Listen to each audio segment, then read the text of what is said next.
Why don't gastros and GI doctors ever talk about the ideal diet for managing IBS, SIBO, and Candida? In this video, I'm going to break down the most effective dietary strategies for calming IBS symptoms, including Candida and SIBO, from the perspective of a gut microbiome expert and surgeon. If you've been struggling with unpredictable nature of IBS, Candida, or SIBO, the tips I'm about to share with you could be a game changer. These aren't just quick fixes, they're real, practical solutions designed to help you in a very sustainable way totally manage IBS, Candida, and SIBO permanently. So stick around, you're not going to want to miss this.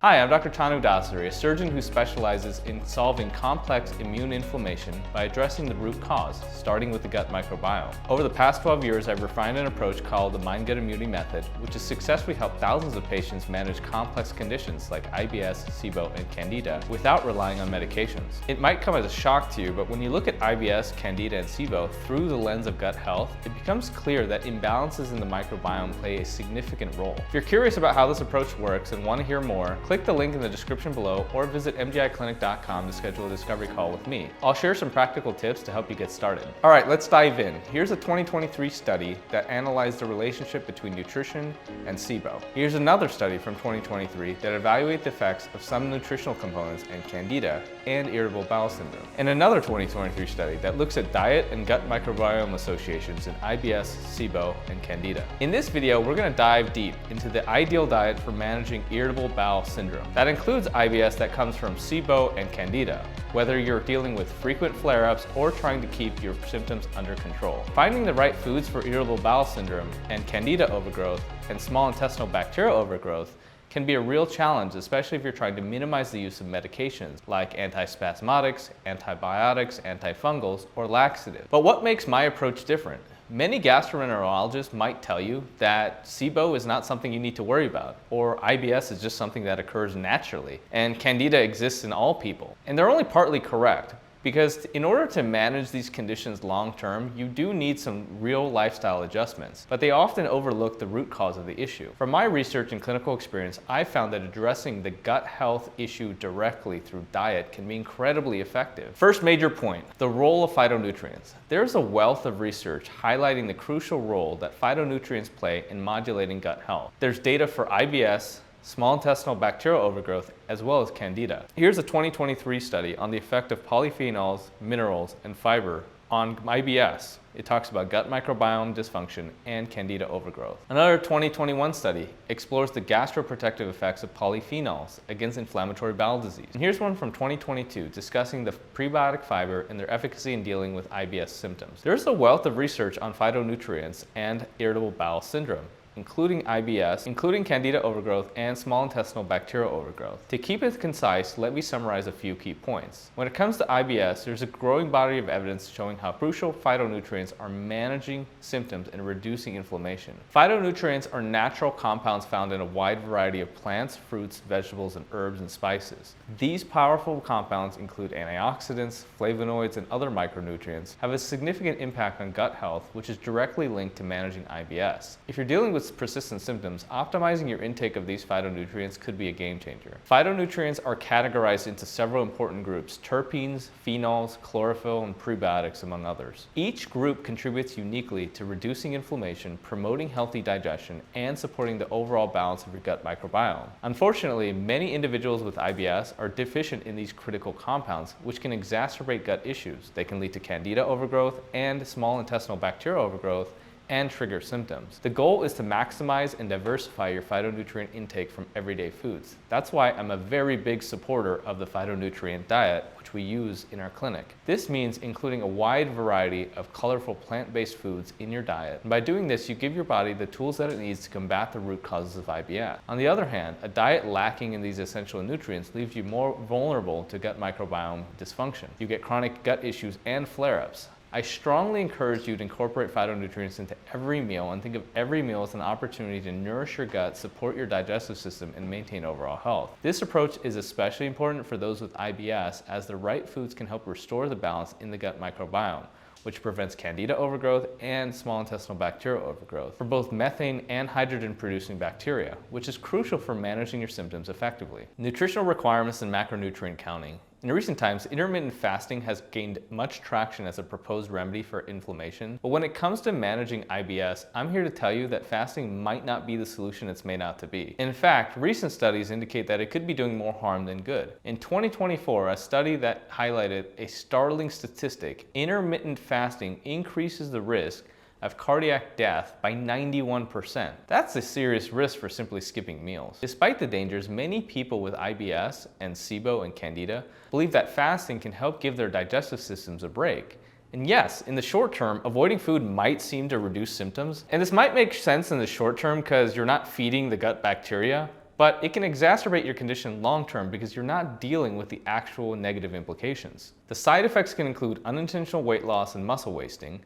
You'll get thyroid dysfunction, you'll have increases in stress hormones like cortisol. It also produces sleep disturbances and nutritional deficiencies that slow down recovery and worsen inflammation. Moreover, if you don't eat enough calories, digestive problems can occur, including bloating, nausea, and reduced appetite over time, and you get persistent fatigue that never seems to resolve. If these problems develop and you decide to eat more, that can also be a challenge.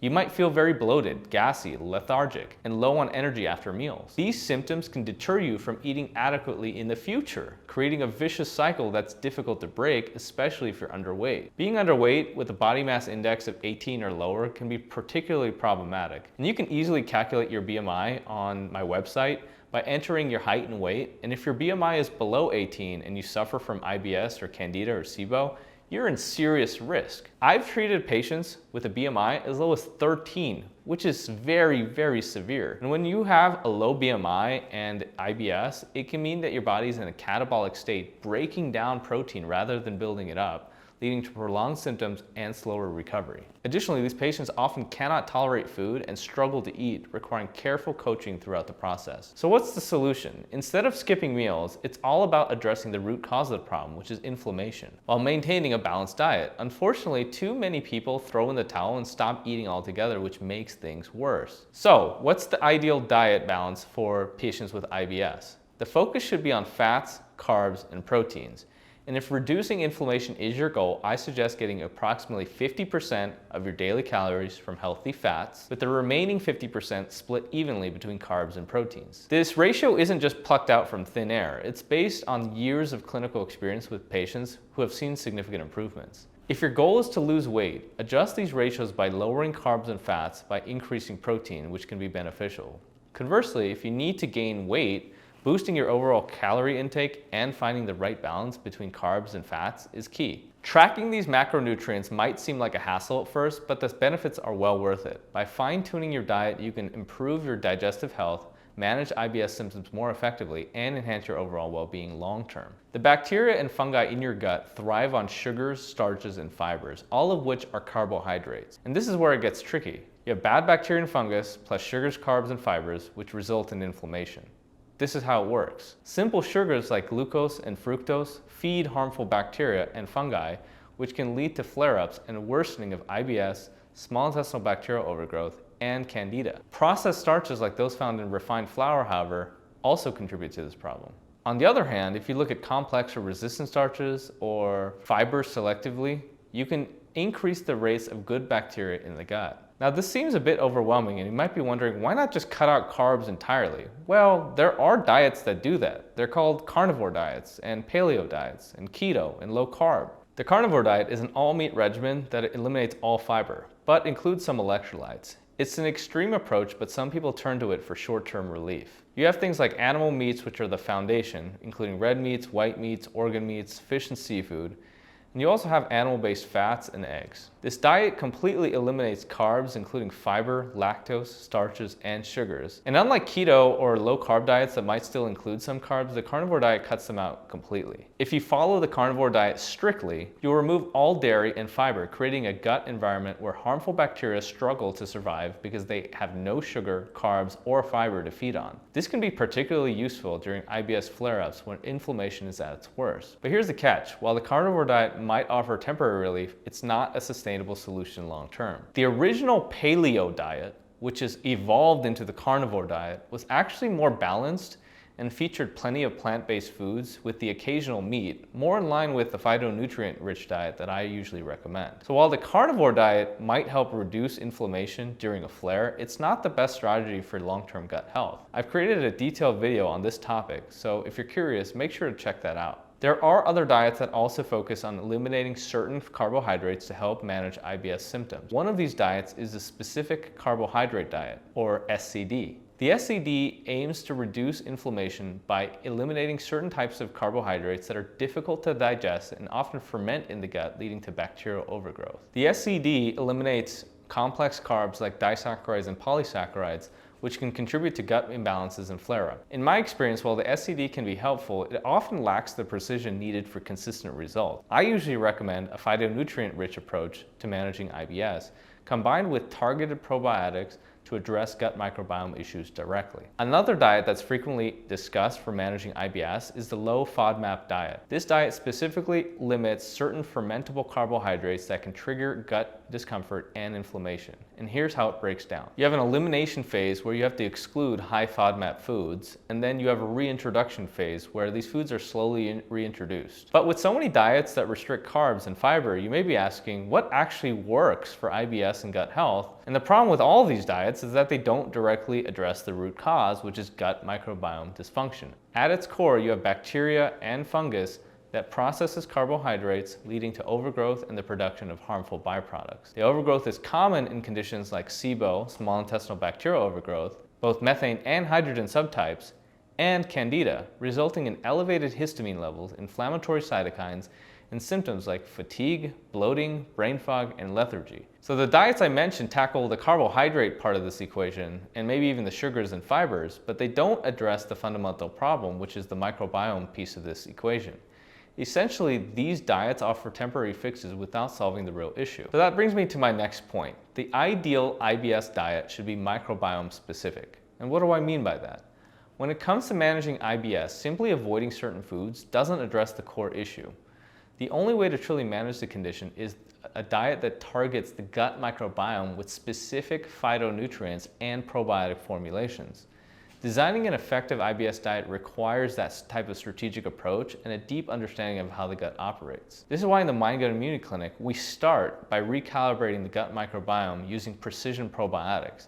And these aren't your standard over-the-counter probiotics. They're clinically backed and formulated specifically for gut-related issues. You don't need high CFU counts, you don't need multiple strains or even refrigeration. What you need are just 4 carefully selected strains that create a protective biofilm in the gut, keeping harmful bacteria at bay. To support these beneficial colonies, phytonutrients are essential and are predominantly found in plant-based foods. Also related to the gut microbiome is you need to avoid inflammatory foods, and certain proteins can also trigger immune responses, leading to gut inflammation. For example, some complex proteins might exacerbate IBS symptoms, so it's wise to be cautious with them. Certain complex proteins can cause the immune system to react violently. That's why it's a good idea to avoid them. But you can also go too far with these dietary restrictions. For example, vegan or strictly plant-based diets, they can be a bit extreme. When you exclude all animal products, including meat, dairy, eggs, and honey, you can see that a lot of plant-based foods will meet the nutritional requirements. But the biggest issue is that if you're going to follow a diet, you need to be able to consume enough protein. Otherwise, you'll get protein-calorie malnutrition, which is a significant problem if you're trying to deal with inflammation, particularly in the gut. Your body needs amino acids, and protein should constitute about 25% of your daily intake. Another problem is if you rely too heavily on vegan or plant-based foods, some of them can be very processed or contain unhealthy additives like fake meats or cheeses or oils or chemicals, and that can be counterproductive also. This approach often fails to deliver on the desired results. A more balanced and sustainable version of this could be the Mediterranean diet. The Mediterranean diet is based on the traditional eating patterns of countries along the Mediterranean, and it involves whole, unprocessed foods, prioritizing plant-based ingredients, healthy fats, and lean proteins. There's a big emphasis on omega fatty acids coming from fish, and you also have high amounts of herbs and spices used in cooking, which contain a lot of polyphenols and terpenes. One limitation of the Mediterranean diet is that it doesn't offer a reliable way to track your phytonutrient intake. Additionally, it's crucial that 50% of your daily calories come from omega fats, which are vital for gut microbiome health. While the Mediterranean diet includes many beneficial foods, inconsistency in nutritional tracking can lead to imbalances that hinder progress. For my clients, we take a more precise approach by focusing on phytonutrient-rich foods. We carefully monitor the intake of carbs, fats, and proteins and micronutrients daily to ensure the diet is fully supporting and optimizing the gut microbiome. This level of targeting is essential for effectively managing IBS symptoms and promoting long-term gut health. The final key concept for managing IBS effectively is understanding and tracking your individual food sensitivities. When it comes to IBS, Candida, and SIBO, the right diet must account for your personal food triggers. I've created an entire video dedicated to food sensitivity testing for IBS, where I discuss the most effective strategies and how to interpret the results. It's crucial that any dietary plan incorporates these results, including your food sensitivities, your aversions, and allergies. The simple and most effective way to track these is by keeping a food diary. I understand that this might seem tedious, but it's a non-negotiable step for all of our clients. During an IBS flare-up, almost every food might seem problematic. However, as your gut begins to heal, you may find that you're able to tolerate foods that were previously troublesome. And that's why it's important to regularly monitor and update your food sensitivities, because they can evolve as your condition improves. So there are different types of food sensitivity testing. One is the classic skin prick test, and you can find this at your allergist's office. They also have serum IgE tests, which are run from the blood, and these will indicate if you have an allergy. There's also serum IgG tests, and these are more in the sensitivity side of things.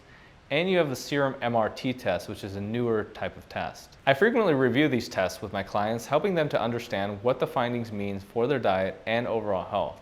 If you're interested in doing a deeper dive into interpreting food sensitivity tests for IBS and SIBO and Candida, I've got a detailed video on that topic as well. In it, I cover the different types of tests, their advantages and disadvantages, and the best times to get tested. For instance, it's not usually ideal to test during a flare-up due to the high likelihood of false positives.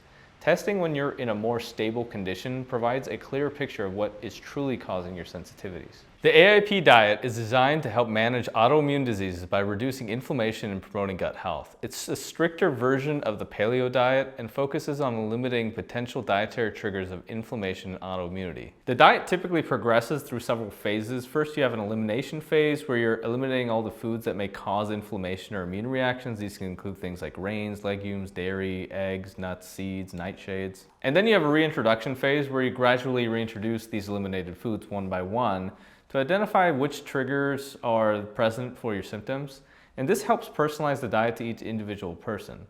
Then there's a maintenance phase where you can maintain a diet and avoid the triggers while focusing on nutrient-dense anti-inflammatory foods. Same is also true for a low histamine diet. The only reason I'm mentioning it here is that it often makes its way into conversations about inflammation, and the idea here is that you avoid foods that trigger histamine commonly. But as I mentioned previously, the gut microbiome is the main producer of histamine in the body. So things like bacteria, Candida, and SIBO are all things that need to be addressed. The low histamine diet spends a lot of time trying to avoid common trigger foods, but it doesn't address the gut microbiome component, and it's not specific to each individual since every person has different triggers. I have several videos comparing the phytonutrient diet to each of the individual diets I mentioned here today. So check out the description below to see those videos, because I go way in depth into some of these diets and why they fail and what you can look out for. The key points of a low histamine diet include avoiding high histamine foods like aged cheeses, fermented foods, processed meats, alcohol, vinegar, certain fish, and avoiding histamine liberators, which are foods that release histamine stored inside of it. Which means avoiding foods that release histamine stored in the body, such as tomatoes, strawberries, eggplants, spinach, avocados, certain nuts. And then you also want to avoid foods that have biogenic amines, and these are things like bananas, chocolates, and certain citrus foods. These inhibit histamine degradation. Okay, and just to recap, the principles of the ideal IBS diet include phytonutrients, and I'm a strong supporter of the phyto diet, following macronutrient requirements based on height, weight, and activity level. The specificity of the diet when it comes to recalibrating the gut microbiome for a less inflammatory response, and paying attention to food sensitivities. At the Mind Gut Immunity Clinic, we spend considerable time developing custom plans for each individual based on these principles. We also provide coaching to ensure accountability and compliance, which is why we achieve consistently great results compared to practices focusing solely on medication. We teach people how to manage their diet from home, offering meal plans, food guides, recipes, and grocery lists. And this support ensures our clients are never lost and and can manage their condition effectively from anywhere. If you struggle with IBS, Candida, or SIBO and have found certain foods that help or certain foods that worsen your symptoms, comment below. I would love to hear about your experiences. That wraps up this session. Be sure to check out my other videos comparing different diets to the PhytoDiet and how they measure up. If you found this video helpful, please share it with others, and don't forget to like and subscribe for more content such as this. This is Dr. Dasari with the Mind Gut Immunity Clinic. Thanks for watching, and I'll see you next time.